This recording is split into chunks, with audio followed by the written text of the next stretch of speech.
Shortly after daybreak, the crew of a Black Hawk chopper spots the crash site. I could see the helicopters perfectly from where I was at, and even though I could see them perfectly, I didn't know if they could see me.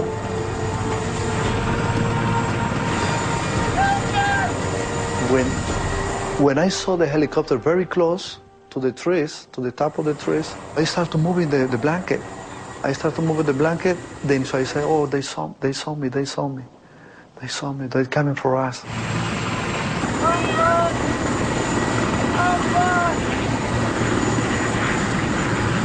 More than 8 hours after impact, and after enduring life-threatening injuries and near freezing temperatures, the survivors of Flight 965 are about to be rescued. People finally know that we're here, and they're finally here to rescue us after so many hours of being stuck on that side of that mountain. So seeing them was one of the greatest things ever.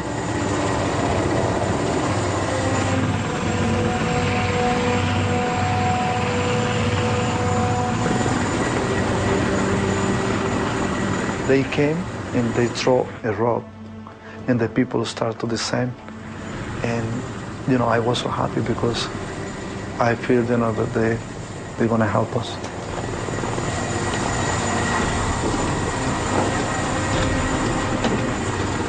The first thing I told them, my son is alive. My son is alive, but I don't know where he is. Help me to find him, please help me to find him. And my daughter is alive, I told them. She's inside the fuselage. As the rescue team divides up, one goes into the fuselage to free Michelle. Another scours the site for Gonzalo Dusan Jr. Gonzalo Dusan Jr. is found hanging in the branch of a nearby tree. He has been suspended in the air above the crash site for more than 8 hours. His condition is grave.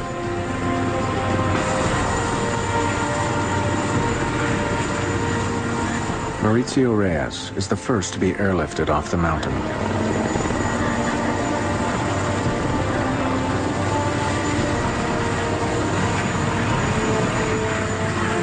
But low cloud cover grounds the chopper and delays the removal of the remaining survivors.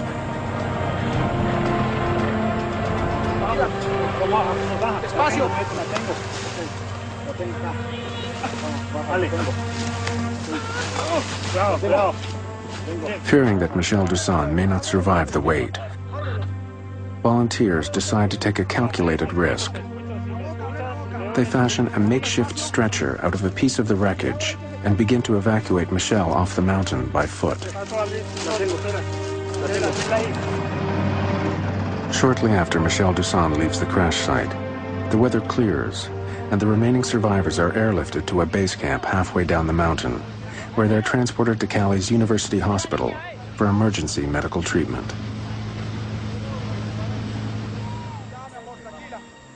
More than 13 hours after the crash of Flight 965, Michelle Dusan is the last survivor to emerge from the jungle of El Diluvio alive.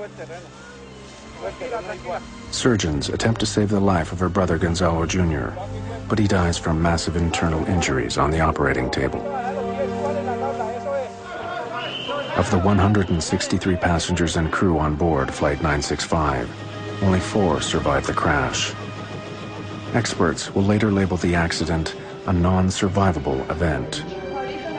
All of the survivors were seated within 2 rows of one another, just above the wing.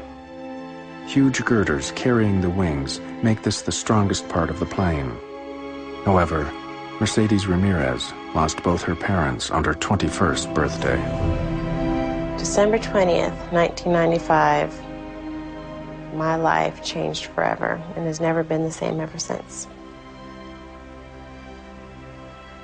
There was 160 people on that flight who, the moment that plane hit that mountain, all their hopes and dreams were instantly lost.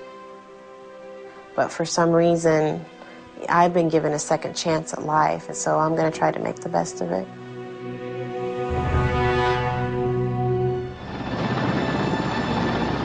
Investigators now descend on the crash site to try to find out how one of the most sophisticated airliners, equipped with state-of-the-art technology, could veer off course and crash more than 35 miles from the runway. The investigation was led by Aeronautica Civil, Colombia's equivalent to the FAA. Assisting the Colombians were investigators from the U.S. National Transportation Safety Board, including Dave Ivey. The wreckage and debris report indicated that the airplane actually impacted the eastern side of the mountain as it was trying to proceed back west to get into the valley. And the main body of the wreckage cleared the mountain top, or the ridge, I should say, and landed over on the western side, which is inside the valley area. Also following the investigation was Dave Simon, an airline captain who knew the Cali approach well. In the days that followed the crash, the industry was shocked. They were shocked because they didn't know how could a sophisticated airplane like the 757, flown by a well-respected international carrier like American Airlines with well-trained crews, get so far off course. Nobody could figure out how did it happen, why did it happen.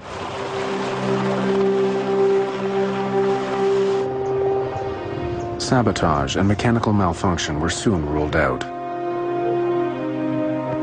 Attention began to focus on the actions of the flight crew.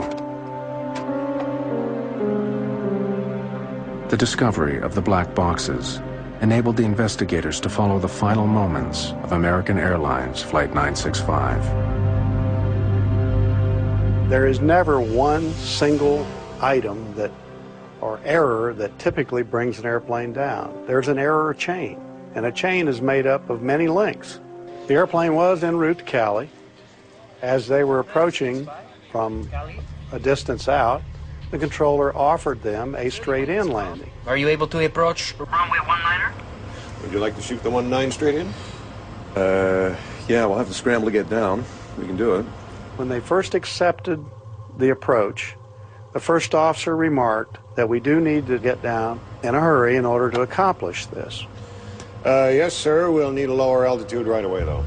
At the time the crew accepted the approach to runway 19, they were too high, too fast, and too close in to safely make this approach.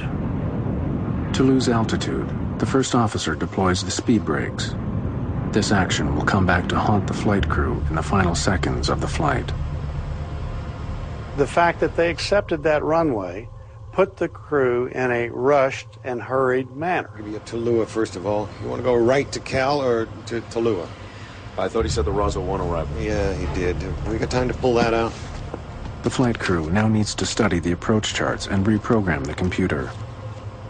Meanwhile, the airplane is moving at more than 5 miles per minute. And when you start to rush and you can't prepare in an adequate amount of time, then additional errors start to occur. Can American Airlines 965 go direct to Roswell? And then do the Roswell arrival, sir. Affirmative. Take the Roswell 1 and runway 19er. Where are we? The crew looks at their charts in front of them, and they see the fix Roso, and it is identified by the letter R. So they naturally put R into the computer, thinking it will take them directly to Roso. The computer offers a list of R's to choose from, but unbeknownst to the pilots, none of them are Roso. Habit has shown, and the system is designed to place the one that is closest to your airplane first. And so here was an R that showed up first, and he selected that. A map display in front of the pilots shows the proposed course to the waypoint he selected. It will take the plane left into the mountains. According to American Airlines procedure, prior to executing an input such as this to select the R, you confirm with the other pilot, does this look correct to you? 965, 9,000 feet. This clearly was not done. If it had been, they would have seen a dotted line showing